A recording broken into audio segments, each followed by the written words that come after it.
Buenas, ¿qué tal? Yo soy Harold Gieser y esto es Valor Agregado, este programa que tenemos en Canal B para hablar de economía. En esta oportunidad vamos a hablar de un tema un poco político nuevamente, porque bueno, pues hay que irnos acostumbrando a que la economía no está distanciada de la política. Son dos cosas que están relacionadas y que hay que discutirlas, en algunas ocasiones hay que discutirlas como dos asuntos que están relacionados, ¿no? Y en esta ocasión vamos a hablar sobre la derecha en el Perú. ¿Existe derecha en el Perú? ¿Existe alguien que realmente represente a la derecha? ¿O lo que nos quieren vender como derecha no lo es? ¿No? Nosotros podemos ver claramente cómo cierto sector de la prensa que se opone al modelo de libre mercado quiere hacernos creer que tal o cual político es de derecha, porque los identifican como personas pues, que no están siendo muy exitosas o muy consistentes, y en su intento por embarrar a la derecha quieren hacernos creer que ellos son líderes de la derecha, cuando no necesariamente lo son, ¿no? Y podemos mencionar algunos nombres. Y por el otro lado, las últimas elecciones la derecha siempre salió perdiendo en realidad, ¿no? Hemos tenido la última elección la ganó Pedro Castillo, que era un candidato altamente de izquierda, ¿no? Maoísta, leninista, se presentaba él mismo, a pesar de que justamente estos medios alternativos nos quieren hacer creer que no, que él al final fue de derecha, pero mentira, pues, ¿no? Y antes de él, bueno, Vizcarra, que no era tampoco muy amigo del libre mercado, varias de las cosas que él dijo durante la pandemia eran fuertemente, no sé, críticas o opuestas al libre mercado, ¿no? Y después, bueno, PPK no era nada en realidad, antes de él le habían tomado mal. Entonces, realmente podemos decir que hay una derecha en el Perú, porque si lo hubiera ganaría algo, pues, ¿no? Y por último, si la hay y siempre pierde, ¿para qué la tenemos, no? Entonces, yo creo que es necesario ir discutiendo esto para irnos preparando para las siguientes elecciones, o simplemente para saber por dónde van a ir las cosas en los próximos años. Entonces, para hablar de esto, vamos a estar con Daniel Ibáñez, que es presidente de Somos Libres, y vamos a hablar con Patricio Cretel, que es periodista de El Reporte.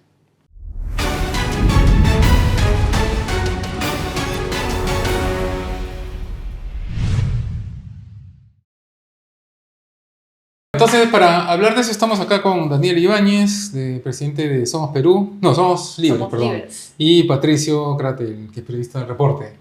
Ya, y la primera pregunta que tenemos que hacer es, ¿Keiko de derecha o no? Bueno, con las últimas declaraciones sobre los medicamentos genéricos, Keiko en realidad, decir derecha e izquierda es muy complejo, ¿no? O sea, abarca un montón de cosas. A mí me gusta ver, digamos, el detalle en minuciosidad. O sea, si es que hablas de derecha, podrías hablar, digamos, si es que tienes más libertad de mercado o también tal vez posiciones progresistas, conservadoras, ¿no? En ese sentido, o sea, Keiko, o sea, el fujimorismo, yo lo categorizaría más como una socialdemocracia conservadora, ¿no? Lo que ellos creen.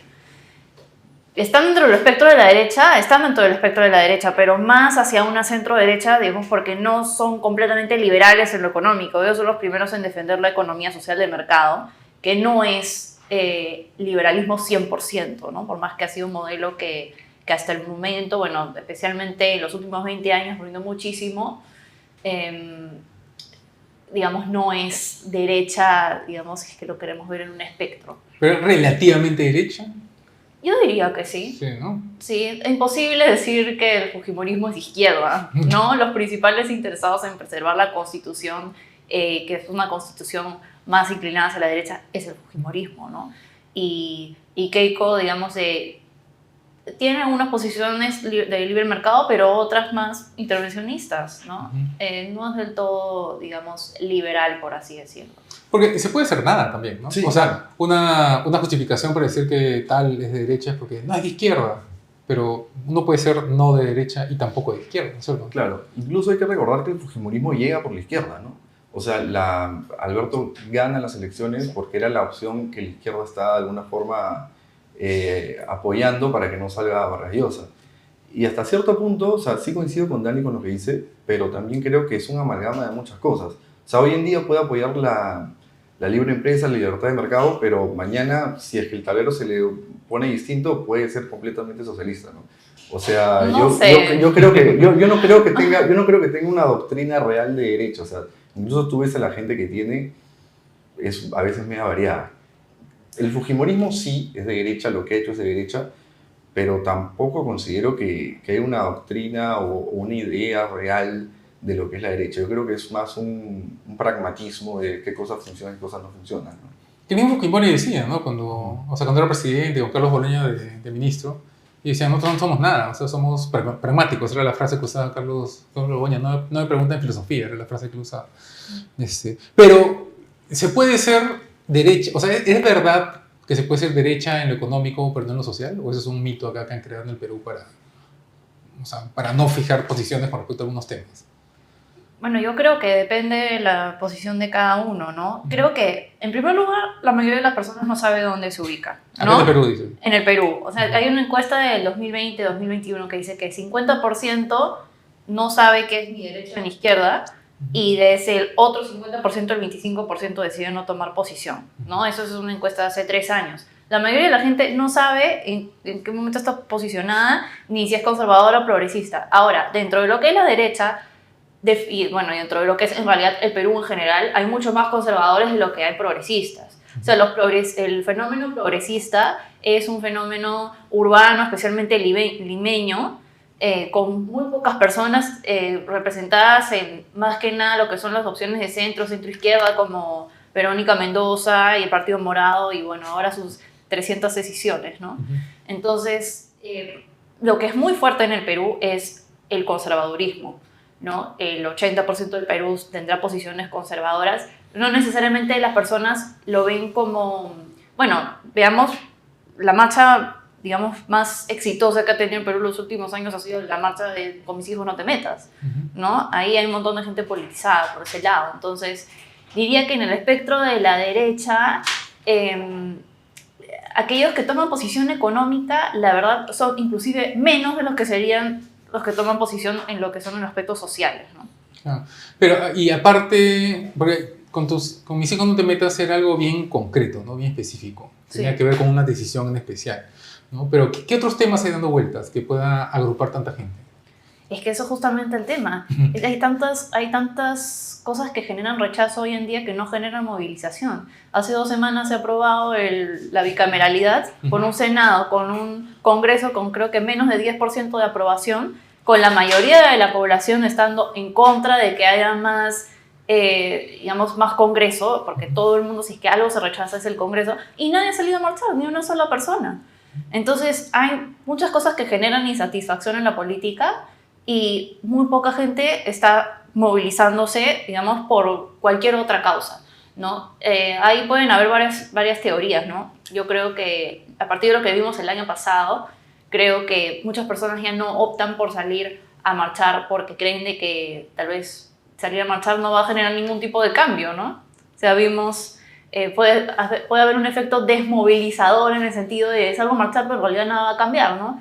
Acá la gente puede decir, estoy en contra del Congreso, estoy en contra de que haya un Senado, salgo a marchar, pero igual eso no va a revertir la decisión. Ya se da por hecho que hay, digamos, ciertos grupos en el poder que van a salirse con la suya, ¿no? Pero las marchas sí tienen efecto. O sea, la ley de Pulpín, por ejemplo, se la tumbaron con una marcha, ¿no es cierto? Pero eso fue antes de la pandemia. Tiene que, o sea, claro, sí. Pero, o sea, yo creo que las marchas sí generan una presión social, pero al final las canaliza el poder político, ¿no? Entonces, finalmente, cómo se expresa en la marcha en relación al poder, porque pueden simplemente no significar nada tampoco, ¿no? O sea, pero sí es una presión. Si es que una marcha es constante y siempre se da, yo creo que al final la política de alguna forma cede, porque no puedes tener una gran población de personas disgustadas, ¿no? Entonces... Bueno, cede o la gente se cansa, ¿no?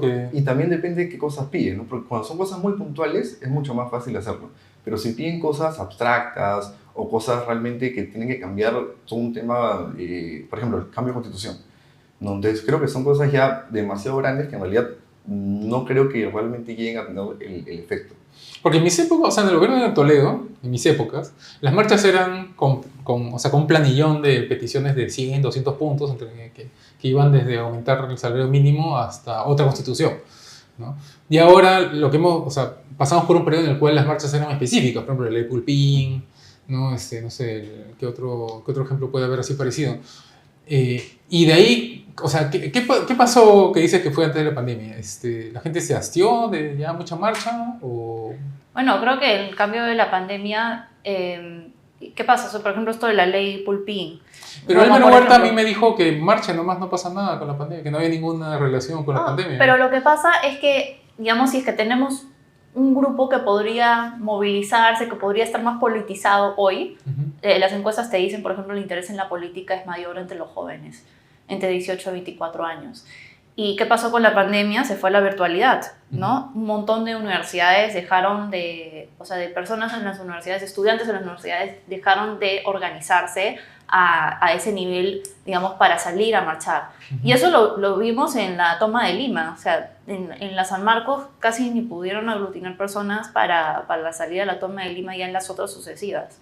En la uni un poco más, pero por ejemplo, yo tengo amigos que todavía van a esas universidades y me dicen, es muy difícil ya agrupar a las personas después de la pandemia porque se acostumbró a la virtualidad, tal vez se ha acostumbrado mucho a hacer política en las redes sociales. Entonces, por protestar en las redes sociales, por estar en la comodidad de estar detrás de una cámara, ya las personas no quieren salir a marchar. También ese sentimiento, tal vez ese presentimiento, tal vez basado con algún tipo de evidencia de que si sales a marchar, hay algún tipo de represión, entonces el costo se vuelve más alto, ¿no? Hay muy pocas personas dispuestas a salir y decir, o sea, tienen que estar con un nivel de emocionalidad muy alto para salir a marchar y asumir el costo de que algo te puede pasar en la marcha, sea del bando político que seas, ¿no? Entonces, creo que eso definitivamente la pandemia ha cambiado, ¿no? O sea, creo que la pandemia ha generado ese efecto. Ahora, poco a poco, claro, eso va cambiando porque ya estamos en la calle, estamos haciendo nuestra vida, ¿no? Común y corriente. Claro. Ahora, ¿a ti te parece que es bueno o malo que hayan menos Que marchas? hay menos marchas, o sea, depende, yo creo que... O sea, es que depende de qué se estén pidiendo o cómo sean también. O sea, hay que ver también el tema que muchas marchas llegan a ser violentas, ¿no? Y hay cosas que ni siquiera son marchas, son simplemente paros. Por ejemplo, en el tema de la minería pasa mucho, ¿no? Hay un montón de paros mineros y muchas veces el gobierno cede precisamente porque... Muchas veces, cuando no ha cedido. Claro, claro, por sí. O sea, y es un chantaje, ya se vuelve un chantaje político, un chantaje social, que o sea, te pones un plantón ahí y no le queda otro al gobierno que darle la razón porque si no, no avanza, ¿no?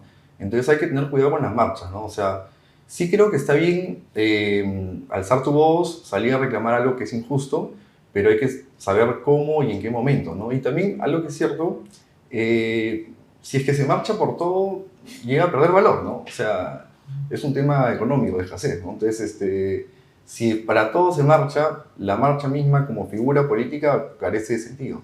Claro. Yo creo que eso está pasando un poco. Y como lo que dice Dani es cierto, o sea, hoy en día las redes sociales también te proporcionan ese nivel de intensidad y de, digamos, de expresión. Y como tú dices, el costo al final, precisamente porque muchas marchas no llegan a nada, o muchas marchas hay represión, etcétera, prefieren la virtualidad. Entonces sí, yo creo que es verdad. Ah, pero, o sea, durante el último año de gobierno de Toledo, habían marchas todo el tiempo, ¿no? O sea, yo imagino que el CGTP tenía un planillón en algún lugar, no sé, un calendario, en alguna pared donde marcaban, hoy nos toca marchar por tal cosa, porque están presentes en todo, ¿no? Y conseguían sus objetivos, ¿no? O sea, conseguían que les suban, conseguían que les den bonos, que suban el sueldo de los maestros, que se revierta tal o cual reforma. Entonces, al final había una abundancia de protestas que conseguían objetivos, ¿no? Y había gente que se había profesionalizado, aparte, ¿no? En las protestas. Entonces, o sea, ¿qué había ahí que ahora no ha sucedido? O sea, que ahora no ha escalado. Ahora, hablando de la época de Toledo es interesante porque hay esta, bueno, no sé si hipótesis, algo que se ha estudiado. Había esta columna muy interesante que explora ese tema de Richard Webb justamente durante la época de las tomas de Lima, que decía que en épocas de crecimiento económico, o sea, cuando se crece económicamente, a veces las personas están más dispuestas a salir a marchar, digamos, porque se genera una especie de cambio social que hace que las personas estén más dispuestas a salir a protestar. Eso él lo explicaba con el caso de Puno, ¿no? Que porque dice, ¿por qué Puno se moviliza tanto? Puno se moviliza porque está rezagado frente a Lima, porque Puno está discriminado frente a Lima. Lo que decía Chávez, no es que Puno esté marchando por eso, sino que en Puno ha existido uno de el mayor crecimiento económico en los últimos 20 años, ¿no? Entonces, ¿qué pasa en la época de Toledo, especialmente hacia el final de su gobierno? Ya la economía peruana estaba creciendo a niveles de 5 o 6%, ¿no? Ya eso continuó con la época de Alan. Entonces, yo sospecho que puede ser una de las razones por las cuales eso sucedía, ¿no? No, tiene sentido, porque aparte, estadísticamente, países que tienen crecimientos económicos sostenidos tienden a tener poblaciones más exigentes, o sea, que están menos dispuestas a aceptar ineficiencia en el sector público, por ejemplo, ¿no? ¿Qué es lo que pasó en Chile, ¿no? O sea, la explosión en Chile en buena medida está explicada por eso, porque habían tenido crecimiento económico sostenido y la población esperaba, pues, muchos mayores beneficios. También comienzan a surgir nuevas preocupaciones, ¿no?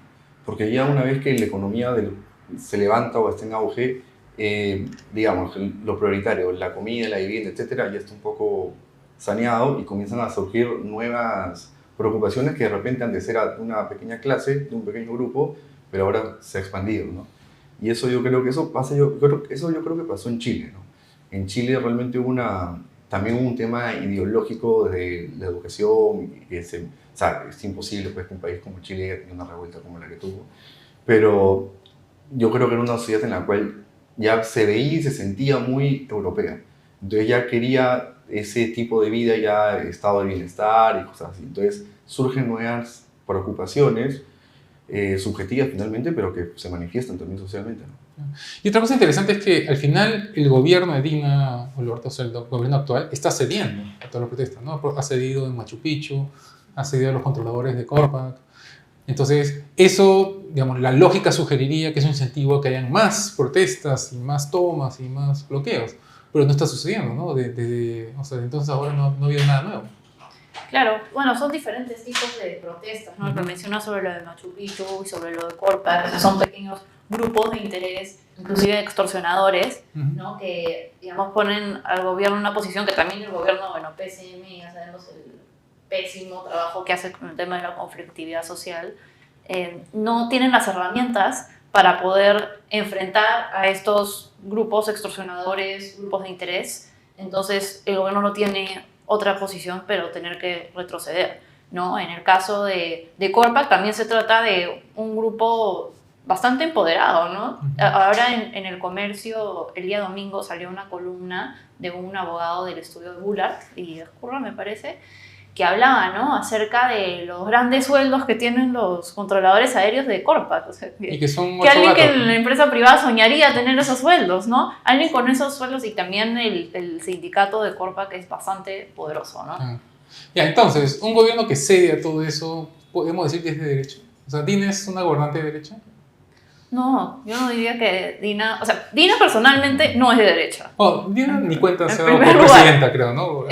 Claro, en primer lugar, o sea, Dina empezó siendo claramente de izquierda, ¿no? Con Pedro Castillo. Y lo que pasó fue cuando Dina decide que, bueno, se va a apartar del gobierno de Pedro Castillo, toda la coalición de Castillo le da la espalda. Entonces tiene que gobernar con otra coalición que no es la coalición de izquierda. Entonces su coalición de gobierno es una coalición, también diría tal vez socialdemócrata, pragmática. Porque, bueno, tienes, por ejemplo, ministros de Economía como ahora Arista, ¿no? Que tiene una posición un poquito más liberal, también, bueno, liberal diría, bueno, un poquito más libre mercado, ¿no? Pero ha rescatado a Petroperú, que es, o sea, lo tacha como... Claro, pero también tienes ese tipo de posiciones, digamos, de salvatajes hacia empresas públicas. Entonces, claro, yo lo he llamado algunas veces como un gabinete de crisis, pero en eterna crisis, ¿no? O sea, están para bañar paños fríos, o sea, tienes que poner paños fríos cada 5 segundos y no tienen ningún tipo de línea a largo plazo, ¿no? Entonces es simplemente gobernar para sobrevivir, claro. Porque Dina, digamos, no tiene ningún tipo de partido, como tampoco casi no lo tenía PPK, tenía 15 congresistas, ¿no? Entonces su agenda es sobrevivir.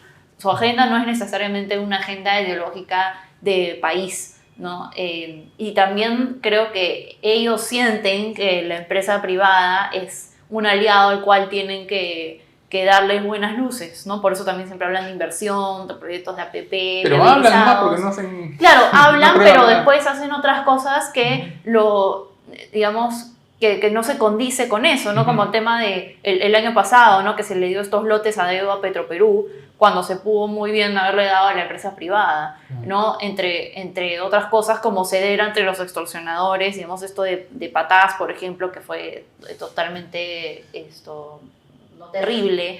No, y Tía Entre María, otras ¿no? cosas. Apenas el ministro dice Tía María, surge una protesta y ya se dieron, o sea, ya no está en la agenda, ¿no? Es un problema. Ahora, ¿tú consideras que el nuevo primer ministro es más de derecha? O sea, ¿es un aliado, no es un aliado? ¿Tú cómo lo ves? Habría que ver un poco más, ¿no? Porque recién no tiene mucho tiempo, pero digamos... Pero ya lo conocemos. Pues, claro, ya claro. sabemos, ya sabemos quién es. Sí, o sea, yo creería que... Pero yo creo que más se enfoca más como centro, por así, ¿no? No sabría muy bien si ponerlo necesariamente de derecha. O sea, no sé cómo tú lo... Ahí sí que no sé. No tendría... Pero yo lo veo más un pragmático. O sea, yo en general siento que Dina, como tú dices, agarra más un tema pragmatismo de que pongo, porque ha sacado un montón y ha dado un montón de giros, ¿no? A veces se va más por un lado, a veces para el otro. Pero algo que es cierto, está sobreviviendo, pero también le gustan los lujos. ¿Te acuerdas cuando viajó un montón? O ahora que le vieron el Rolex. Entonces hay ciertas cosas. Rolex. Claro, entonces yo lo que creo con Dina y en general el gabinete es que sí está sobreviviendo, pero o sea, también se está llenando de toda esta cosa que el Estado siempre le da al político de ponerse en un peldaño más, ¿no? O sea, Sí, más parecido a Toledo. Toledo también tenía esa actitud, ¿no? O sea, claro. como que no se da cuenta de lo que pasaba, porque entre copa y copa... Ahora, Toledo yo creo que está un poco más definido políticamente, ¿no? ¿Sí? ¿Tú crees? Sí, que Dina yo creería que sí. O sea, yo ¿Qué era Toledo? a Toledo lo vería como un centro izquierda, ¿no? Pero yo sí creo que está un poco más definido, ¿no? Pero él aprobó los grandes TLCs de... O sea, eso no es centro izquierda. El TLC con Estados Unidos es Claro, totalmente... pero a nivel macro yo creo que sí. Claro. En el tema económico macro yo creería que es un... Sí, no si sé. ves el índice del Heritage Foundation, sale que de los últimos gobiernos Toledo es el que más ha retrocedido en libertad económica. Ya, ok, pero él realmente tomó las decisiones, porque Santiago Fernando Rospigliosi tenía una frase genial que era que Toledo no tomaba decisiones, las decisiones las tomaban a él, ¿no? O sea, él estaba caminando de un lado para otro y le decían, ¡ay, pasa tal cosa! Ya, o sea, Es posible, ¿no? Pero también se toma responsabilidad sobre eso, ¿no? O sea, cuando hablamos de Dina, también hablamos de sus ministros, no necesariamente hablamos de su línea, o sea, el gobierno de Dina Boluarte, hablamos de los ministros en general, no solamente de una persona, ¿no? Ya cuando uno entra a ese cargo, como el personalismo, o sea, lo que uno puede pensar, la línea ideológica que uno tiene, se empieza a difuminar un poco. O sea, veamos, por ejemplo, lo de Milei, ¿no? Milei con una posición tan fuerte, digamos, a favor del libre mercado, liberalismo, al entrar, digamos, en una institución y a la política argentina que es tan complicada a la hora de tener que ceder tantas cosas, ya Milei no es Milei es todo el equipo de Milei y las cosas posibles por las que se pueden hacer dentro del universo complicado que es Argentina, ¿no? claro, pero es distinto, porque ahí Milei sigue siendo Milei. Lo que pasa es que él es parte de un equipo más grande y ya no depende solo de él, ¿no? Cuando él es candidato, claro, él es el candidato. Acá Dina, yo diría, al igual que Toledo, yo no diría que tiene posición sobre nada. O sea, simplemente una persona que está ahí dando vueltas, como en el video, ¿no? Que está dejando que otros tomen las decisiones, que es una decisión. O sea, dejar que otros tomen decisiones es una decisión propia, ¿no? Pero, sí, pero eso al final no sé qué tanta posición tendría. ¿Hasta qué punto puedes tomar decisión en el Estado peruano, digamos, con la planilla estatal que hay? O sea, y el IPE ha sacado creo que un artículo este sábado, este domingo, diciendo que la planilla se ha inflado creo que un 40% desde 34% de los últimos 5 años, creo, ¿no? Sí. Entonces, ¿qué tanta decisión puedes tomar cuando tienes una burocracia tamaño de un elefante con viceministros, con técnicos, con asistentes? O sea, ¿hasta qué punto puedes tomar decisiones con ese entramado? O sea, ese es realmente mi cuestionamiento. Y otra cosa que no se habla mucho son los organismos internacionales, ¿no? Que están presentes en los... O sea, suena a conspiración, pero ellos tienen oficina, el Ministerio del Ambiente tienen oficina ahí abajo, ¿no? Algunos organismos internacionales, que no sé qué tan legal es eso, pero ahí están, ¿no? Igual el Ministerio de Educación. Entonces, eso también es como un agente político que tiene su propio interés. Hoy en día hay mucha presión externa en los gobiernos, ¿no? O sea, no me imagino que hace unos unas décadas no habían esas presiones extragubernamentales que hay hoy en día, ¿no? Y ya sea con ONGs o ya sea incluso con, por ejemplo, la CIDH, la ONU, o sea, las presiones que se generan hoy en día a nivel internacional son mucho más grandes. Y hay agendas, yo creo que bien marcadas, que como dices, suena a conspiración, pero no lo es tanto, ¿no? O sea, en verdad, cuando tú ves, por ejemplo, lo que te financia Open Society Foundation, te das cuenta que hay una agenda política bien marcada, ¿no? Y hay veces que también incluso hay financiamientos que vienen de un lugar o del otro y la gente no sabe muy bien a qué está financiando, ¿no? Aldo Mariatti creo que sacó una columna hace tiempo de un montón de ONGs que estaban en el Perú financiando cosas como paros en el tema de mineros y educación en tema de socialismo, y que nadie sabe, nadie hace nada, pero están acá, ¿no? Sí, es que no hay ningún tipo de control No, por el claro. APSI, ¿no? O sea, el APSI necesitaría Oh, ser... fue creado para eso, supuestamente, pero... Supuestamente, pero no hay ningún tipo de seguimiento sobre en qué se hace el gasto, ¿no? Creo que, por ejemplo, se puede saber en el caso de IDL que el Open Society, digamos, le da Claro. parte del dinero a IDL, pero después, ¿qué actividades financia IDL? O sea, si tenemos esa información, es por IDL, no necesariamente por el APSI, ¿no? Si es que por ahí, yo por ejemplo, no sé, estaba haciendo una investigación sobre IDL y dije, voy a sacar un video sobre IDL, y un usuario de Twitter me manda, mira este taller de capacitación que hicieron en Iquitos de jueces, y digamos que no había manera que yo hubiera podido encontrar en la página si es que esa persona no me lo mandaba. Entonces, de casualidad, ¿no? Porque quisieron tomar una foto sobre ese taller de capacitaciones, y ahí puedes saber que IDL no es solamente una organización que, digamos, hace periodismo independiente, supuestamente, ¿no? Sino que también tiene incidencia a nivel judicial, ¿no? Claro, bueno, la relación no se sabe, ¿no? Y tampoco se puede acusar. Existe, claramente hay una relación con ciertos fiscales, ¿no? Bueno, o sea, Gustavo Gorriti lo ha dicho. Gustavo Gorriti, en respuesta a Milagros Leiva, ha escrito una columna en IDL en la cual él dice que se reunió con Patricia Benavides por intermedio de Jaime Villanueva. Esto yo no me lo estoy inventando, está escrito en el blog de IDL, para hacer esa asesoría comunicacional, porque como IDL había sido una organización que había colaborado, o sea, que había investigado la fiscalía durante tantos años, entonces se sentía en capacidad para hacerlo. Eso no es algo, claro, no hay que levantar falsos testimonios, hay que hacer que la justicia lo investigue, pero eso mismo lo dijo Gustavo Gorriti. Entonces, claro, él mismo ya lo está aceptando.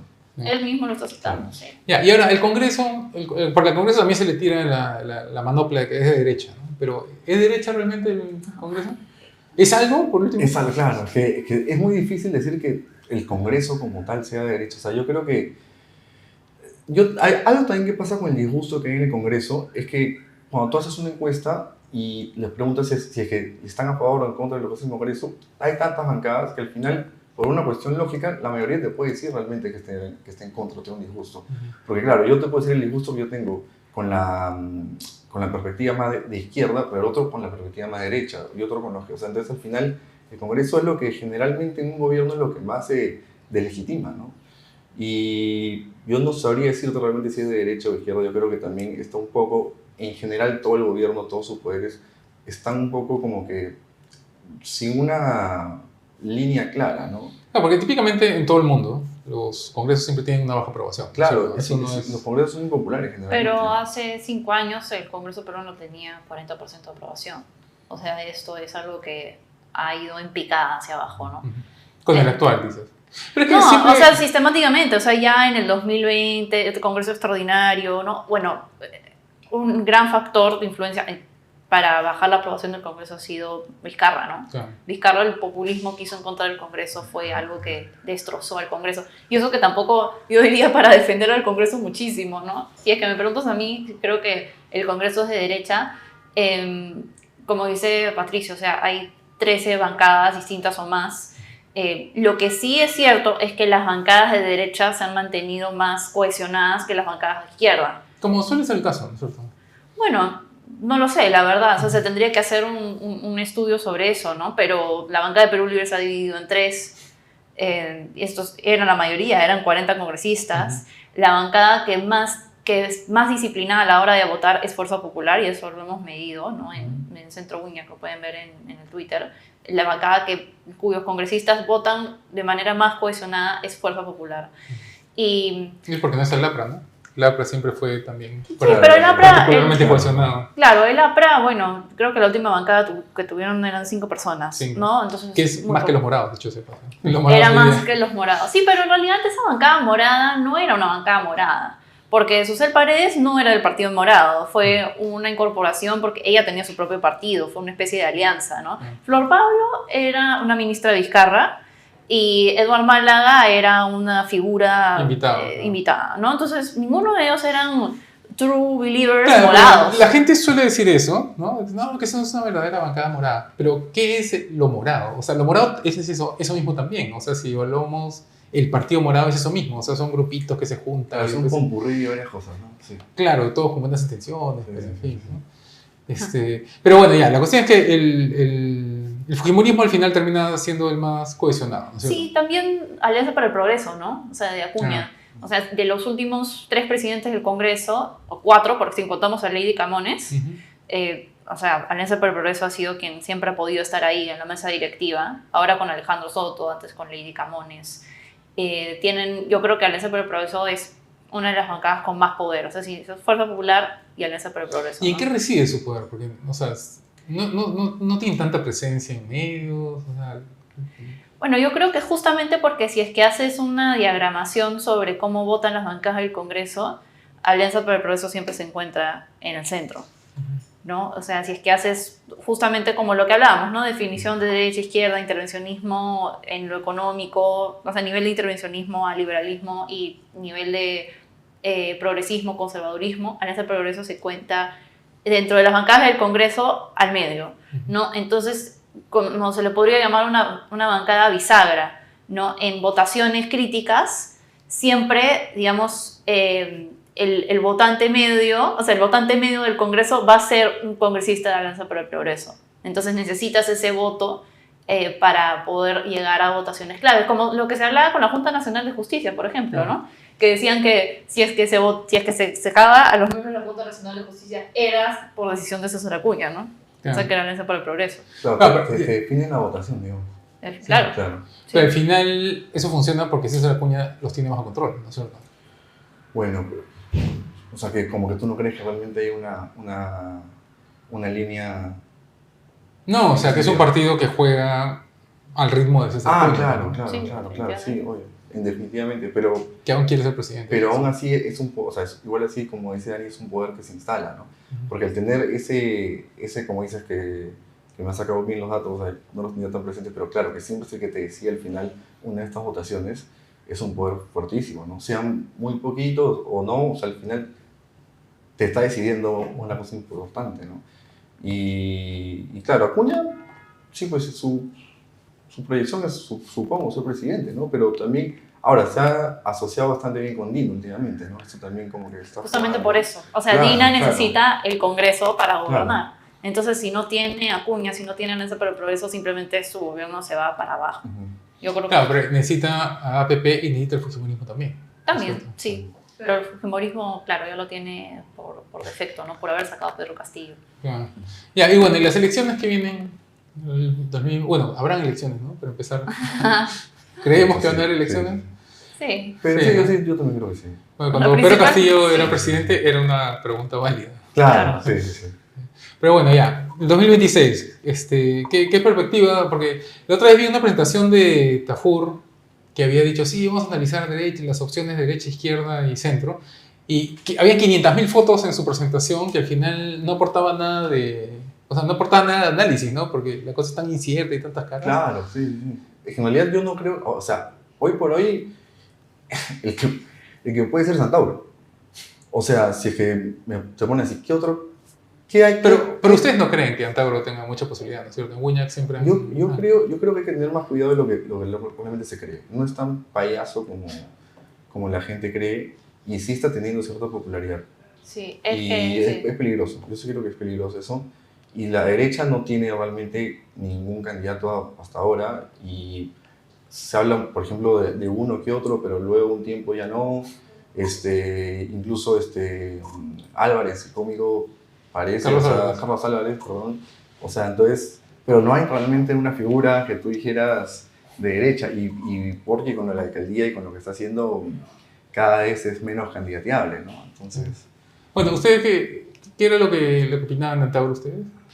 Bueno, Antauro definitivamente se sabe que bajó muchísimo en aprobación cuando decidió reconocer que Dina era la siguiente presidente, ¿no? En un meeting, aparte, ¿no? En un meeting, claro, le tiraron, creo que tomates, no sé, en la Plaza San Martín. Lo que pasa es que cuando sale Castillo, 50% de la población cree que le dieron un golpe y no que él dio el golpe, Claro. ¿no? Entonces, en ese momento, 50% de la población era castillista, ¿no? El año pasado, en enero. Y cuando Antauro decidió reconocer la legitimidad de Dina, su aprobación se fue abajo, la prensa alternativa habló en contra de él muchísimo. Ahora, claro, yo estoy de acuerdo con Patricio que no hay que subestimar a Antauro. Sí hay un porcentaje de personas importante que cree que está loco, que cree que Claro. que fuma demasiada marihuana. O sea, hay un porcentaje conservador de la población que o que también, digamos, que está informado y sabe que ha ido a la cárcel y que no lo ve como una figura política viable. Pero también hay un grupo de la población, especialmente el mensaje de Antauro, cala mucho, ¿no? Especialmente lo que es un mensaje punitivista, ¿no? Decir que va a fusilar a su propio hermano por corrupción, o que, digamos, que se le ve como un líder como que con mano dura, ¿no? Bukele peruano quiere venderse. Claro, él mismo no sabíamos al principio si es que iba a adoptar, digamos, porque Antauro, él cree que es como un nuevo dios, ¿no? O sea, él cree que su etnocacerismo es como una tabla de los 12 mandamientos que le vinieron a él en una divina providencia y que esa es la nueva ideología que debe seguir el pueblo peruano, ¿no? O sea, él se cree ese tipo de figura mesiánica, ¿no? Entonces era difícil predecir si es que Antauro iba a estar dispuesto a ser igualado a otra persona como Bukele, ¿no? Pero parece que no rehúsa demasiado de ello, y Bukele definitivamente es popular, especialmente con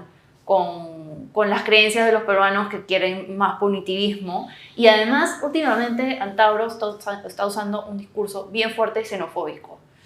Y lamentablemente, ¿no? Hay una parte de la población peruana muy xenofóbica, ¿no? Con mucho rechazo hacia los extranjeros, especialmente con la inmigración venezolana y las percepciones que se generan a partir de ello.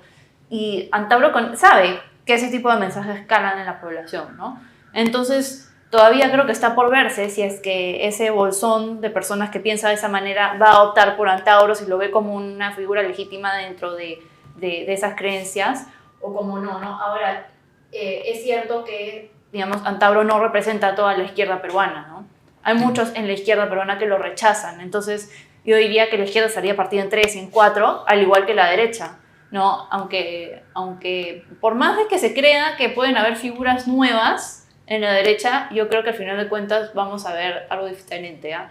Porque ¿Que vamos a ver algo diferente? ¿O? Creo que vamos a ver algo diferente a lo que pensamos. Digamos que nosotros creemos que van a surgir nuevas figuras, ¿no? Yo escucho muchas veces que va a surgir un nuevo líder espontáneamente, ¿no? O sea, los líderes no surgen espontáneamente, eso es cuestión de disciplina, ¿no? Y si es que algo nos han mostrado las encuestas, por ejemplo, de ayer, del domingo, es que la bancada de Fuerza Popular en el Congreso es la que más notoriedad tiene, tanto para lo bueno, para lo malo. Entonces yo tampoco descartaría la figura de Keiko para la siguiente elección. Claro, o sea, ¿qué Keiko se lanzaría definitivamente? ¿No? Eso ya no está en Algún puesto discusión. sí, o sea presidencia, sea senado, sea diputados, yo creo que él más la vería, digamos, en senado. Porque a mí me están comentando eso, que ahora que existe la oposición del Senado, Keiko podría, digamos, por su personalidad y, digamos, por la trayectoria que ha tenido, preferiría ser senadora a ser presidente, ¿no? A postular de nuevo a la presidencia. Sí. Claro, podría ser. Porque en realidad, si es que postula a la presidencia, o sea, yo ya creo que el fujimorismo ya no tiene que postular a la presidencia. O sea, porque ¿El fujimorismo en general? O sea, es que ya está demasiado desacreditado.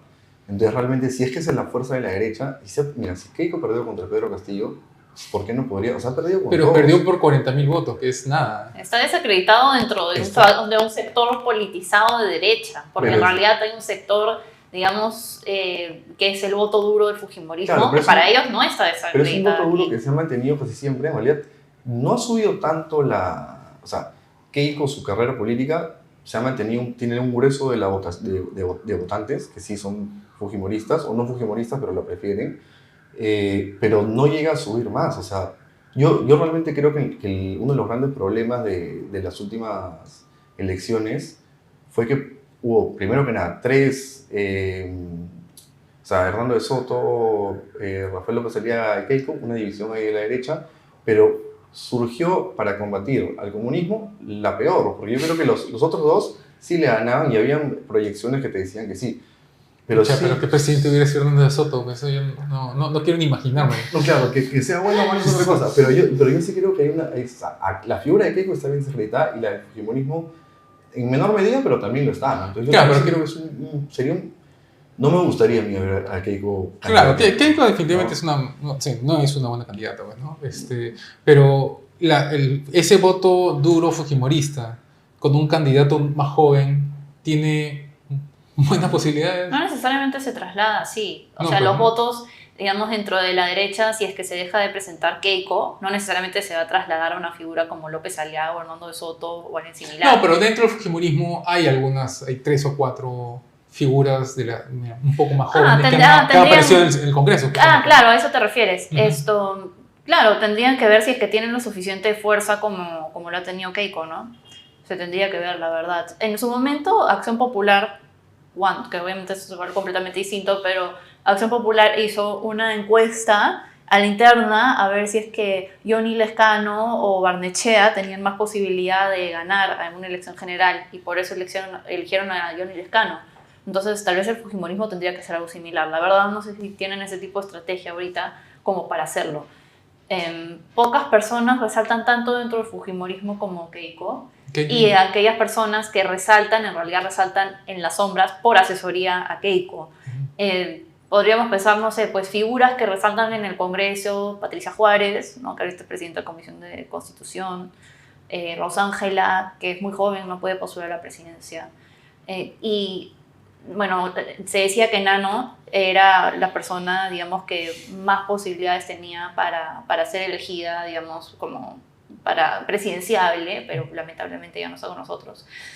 Y sí, así que tienen muy pocas opciones y en realidad tienen que ser bien delicados a la hora de elegir el fujimorismo y porque, como les contaba, o sea, si es que ves una matriz de transferencia, sale Keiko a la elección, ese voto de Keiko no se va 100% a los otros candidatos de derecha. Claro. O sea, se pueden ir hasta Sagasti, por ejemplo. O sea, eso es lo que hemos visto. O sea, realmente el voto en el Perú no es racional en el sentido que uno podría pasar alguien muy politizado, tal vez como nosotros, que podríamos decir que no sale tu opción 1, sale tu opción 2, sale tu opción 3 dentro del mismo espectro ideológico. O sea, la gente no vota así. Además, incluso en el tema del fujimorismo hay mucho voto por la memoria, ¿no? O sea, se vota a Keiko por lo que fue Alberto Fujimori y no necesariamente por lo que te plantea Keiko actualmente. Entonces, pero en ese sentido, ¿hay todavía figuras políticas vigentes que trabajaron con Alberto Fujimori directamente? O sea, quedan de esos. Marta Chávez, ¿no? Pucha, pero Marta Chávez no es, o sea... Yo no estoy diciendo que son de mi preferencia, yo solamente estoy diciendo quiénes están ahí y quiénes existen. No voy a poder dormir esta noche, pero hay otras, o sea, no sé, pues Máximo San Román, por ejemplo, bueno, al final lo traicionaron, ¿no? Pero Máximo San Román, por ejemplo, que es cusqueño y ha tenido una vida política en el sur. No figura mucho, ¿no? O sea, no. Pero porque no está postulando, ¿no? Tendría que construirse muy rápido ese liderazgo para volver a tener esa popularidad que ha tenido Keiko, ¿no? O sea, yo creo que en realidad hoy en día, si no es Keiko, no veo a alguien que pueda llegar a tener la cantidad de votos que tiene Keiko. Pero aún así yo creo que Keiko igual no llegaría a ganar el antivoto. Ese para mí es un tema, ¿no? El antivoto es fuerte. O sea... Sí, pero nuestra generación es menos antifujimorista. Eso es verdad. No estoy hablando a título... Yo personalmente no me considero antifujimorista porque me parece contraproducente. Tampoco me considero fujimorista. Claro. Pero lo cierto es que nuestra generación es menos antifujimorista que, digamos, las generaciones mayores. Que la mía, claro. Y eso puede cambiar porque, en realidad, ya han pasado 5 años, muchas más personas están entrando a votar, votantes nuevos. Ese cálculo puede cambiar, ¿no? ¿Y qué otras figuras de derecha hay? Bueno, Candidateables, presidenciables. de Roque Benavides, que lo ando mencionando, ¿no? Claro, lo mencionan bastante, pero al final Roque nunca termina de... Es que él está atado al partido aprista, pues, ¿no? O sea, si él va a postular tiene que ser con el aprismo, ¿no? Porque es una cuestión familiar. Y el aprismo tiene otras 2 o 3 figuras relevantes, ¿no? Que tendrían que dar un paso. De derecha. El aprismo, Pero él es de derecha. claro, ¿no? pero el aprismo es pragmático. Pero claro, pero sí, se consideran de izquierda. Pero tendría que bypassear a Jorge del Castillo y a Mulder, ¿no? Claro. Que los dos también quieren postular. Sí, Mulder ha dicho que quiere intentarlo. Entonces, Ahora, Mulder es- y Carla, ¿no? Carla García también quiere postular. Mulder es una figura que yo sí creo que sí tiene, o sea, bastante popularidad, ¿no? Que podría ser interesante que pase, ¿no? Pero yo creo que Mulder podría ser interesante a ver hasta dónde llega, ¿no? ¿Te parece que es popular? Porque tiene popularidad Sí. Mulder, ¿eh? ¿Es popular, te parece, Mulder? Esto podría serlo, o sea, No antes sé ha si sido, para- yo lo antes veo- ha sido, pero No, alguna vez, No sí. sé si para que llegue a la presidencia, pero de Ay. los que están en la APRA, yo creo Yo que lo es veo lo que como, más... primero, dentro del APRA no tiene una base muy grande, ¿no? Dentro del partido, Jorge del Castillo tiene mucho más dominio del partido. Claro, Jorge del Castillo también... Y segundo, el tipo es un perro de casa, pues, ¿no? O Claro, sea, claro, tú no, lo sí, sueltas, sí, le sí, sueltas sí, la correa claro, y le claro. salta la yugular a cualquiera. Pero eso Porque, también o sea, a veces tú me lo ves- encanta. O sea, a mí me parece, ¿cómo se llama? Fundación, o sea, ¿cómo se dice? Educativo. El debate que tuvo con Jorge, con Chincha a un lado sí, y sí, a... sí, claro, claro. el o del sea, Partido Morado, ¿no? Creo. Claro, uno del Partido Morado y otro entrevistador al frente de él y a los 3 los tumbó. Tú Claro. cállate, Claro, tú cállate, es que habla. es un Entonces, político pues de Del estilo antaño antiguo, como, claro. como los que realmente sabían hacer política, ¿no? Claro, de eso ya no nos queda, ¿no? Y Ahora sí es un político muy de Congreso, precisamente por eso, También. porque tiene lo del debate, que te reformule, etc. Claro, por eso, sería un buen senador. Claro, Pero claro. no sé Sí. qué tan buen candidato a la presidencia sea. Pero mira, ¿para qué hemos tenido que hablar de Mulder? Es porque no hay candidato. O sea, ¿qué otro más? O sea, Bueno, Eso López sí. Aliaga definitivamente creo que se ve él mismo como presidenciable, Sí, pero como sí. decías, su aprobación está bajando mucho. claro. Y Hernando Soto, que ahora está dando su roadshow por diferentes Claro. programas de televisión, la verdad, difícil, ¿no? Difícil. Además, Hernando Soto yo creo que le ha pasado, o sea, lo que le pasó en las elecciones fue que realmente no conectó con el mundo rural, ¿no? O sea, No conectó con nadie, bueno, ni sí, siquiera con con la nadie. derecha ni con el empresariado. Pero López Aliaga ya no se ve como derecha hoy en día. O sea, claro, la Él prensa mismo alternativa. seguramente se ve como claro, derecha. y la prensa alternativa insiste en que sí, miren, ese es su líder de derecha. Pero, o sea, digamos, él debe haber perdido esa etiqueta con mucha gente, ¿no es cierto? Porque está haciendo atrocidad y media en la municipalidad que claramente no está siendo muy liberal ni muy favorable al modelo económico. Ni sus alcaldes, ¿no? Exacto. yo sí diría que es de derecha, lo que pasa es que es un mal representante de la derecha, ¿no? Otra cosa es que haga una pésima gestión, pero yo creo que cuando tú o sea, lo que piensa Rafael López Aliaga se da más la derecha, ¿no? O Que sea, es más conservador es de un lo cons- que es a favor del libre mercado. Claro, Porque claro, Luis ha claro. mostrado que puede ser bastante intervencionista, está dispuesto a endeudarnos, creo que por 20 años, con tal de hacer un juicio que seguramente no va a salir bien parado de ahí. No, a, aparte pesar, no a, respeta pesar que, contratos. a pesar que el agravio es legítimo, ¿no? Frente al tema de Odebrecht, él cree que con esa especie de populismo puede subir su popularidad, pero está dispuesto a endeudar, digamos, a la municipalidad, o sea, a nosotros, durante muchos años, para hacer eso. O sea, no se puede hablar mucho de su posición a favor del libre mercado desde la municipalidad. Aparte, el origen de esa discusión es no reconocer un contrato, ¿no? También. O sea, Claro. o sea, la derecha, el liberalismo, supuestamente, una piedra angular es el Claro, respeto a los contratos, Aunque ¿no? él te dice que se dio en un momento de corrupción y por ende no debería Claro, ser. pero igual, pues, o sea, como Claro, dice Daniela, sí, sí. ¿no? O sea, ya, pues, o sea, Además, eso- igual está en arbitrajes, o sea, es como... Aparte, ese es un incentivo a estar más atento a los nuevos, a los Claro. nuevos tratos que se andan firmando, ¿no? Bueno, y para terminar, entonces, ¿tú te vas del país entonces en el 2026, 2027 o te quedas? No, yo me quedo a ser patria. me quedo a ser Te quedas patria. a ser patria. ¿Sí? Lo veremos en una marcha, Hay Patricio. una marcha, sí, sí, sí. ¿Y ustedes qué tal? ¿Lo ven? O sea, ustedes somos líderes. ¿Cómo ven el futuro? ¿Lo ven así positivo, negativo, optimistas? Muchas. Ahí nos vamos al terreno de los oráculos, ¿no? Yo quiero pensar que con el trabajo que hacemos, inclusive Patricio, el reporte, hacia nuestra generación, yo tengo la esperanza, espero, ¿no? Que hayamos podido, digamos, convencer a ciertas personas de nuestra edad de que opinar de política es importante. O sea, hemos pasado por el gobierno de Castillo, que ha sido formativo, creo, para un montón de nosotros, de las cosas que pueden suceder en tiempo real, no solamente lo que te dicen en un libro de texto que pasó durante la época de Velasco. O sea, lo hemos vivido en vivo y en directo. ¿no? Tan solo el año pasado hemos visto que las protestas, mira el retroceso económico que han supuesto hasta el día de hoy, ¿no? Que ahorita estamos Sí. peldaño por peldaño tratando de subir esto, digamos, tratar de mejorar la economía, ¿no? Entonces, yo tengo la esperanza que los jóvenes se hayan asustado, o sea, que las personas de nuestra generación se hayan asustado y que sean conscientes de que por lo menos tienen que participar de alguna medida, ¿no? Ahora, eso, claro, entre eso y tener candidatos que puedan representar, digamos, a nuestra generación, está difícil, ¿no? Creo que estamos en una elección más allá para poder, no sé, organizarnos o que salgan figuras nuevas. Creo que hay mucha desconfianza, ¿no? Inclusive dentro de los mismos grupos, muchos egos también involucrados de yo lo puedo hacer mejor, no, pero yo lo puedo hacer mejor, no, pero yo lo puedo hacer mejor.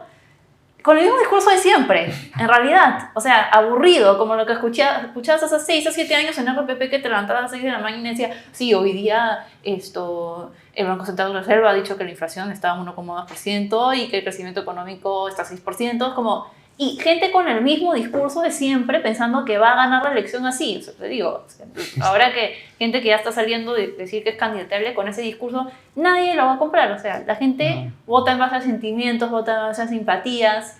Está muy bien tener un plan de gobierno, todos lo necesitamos. Pero mira, yo te voy a decir una cosa que yo encuentro, poco viables. una cosa que yo encuentro positiva es que por fin en el 2024, estoy viendo cursos de comunicación política, talleres de comunicación política, de planes de campaña dictados por extranjeros. Porque hasta el 2021 eso lo dictaban locales que nunca ganaron nada, o sea, son puro floro, o sea, que claro, tienen los amigos, son representantes públicos excelentes, seguramente, ¿no? Ganaban mucho con sus comisiones, pero que tenían, o que eran columnistas y por eso eran conocidos, pero que nunca han candidateado nada, nunca ganaron nada, y ellos eran los que están formando los nuevos jefes de campaña. Claro, ¿cómo puede formarse que tú nunca has sido nada? Claro, entonces por eso venía pues, Fabre de Brasil y barría con la política peruana, pues, porque él sí era un tipo programa, preparado. ¿Qué? O el asesor de Vizcarra, que era un argentino. Claro, también, pues. Pero ahora por fin estoy viendo que ya están dictando talleres, ya están trayendo de Chile no sé, de Chile, de Colombia, México, están trayendo gente que han ganado campaña, ¿no? Y que tienen un método. Entonces digo, ya por fin se están profesionalizando estos pobres diablos, ¿no? Pero, en fin, por favor, ojalá. Bueno, pues, muchas gracias.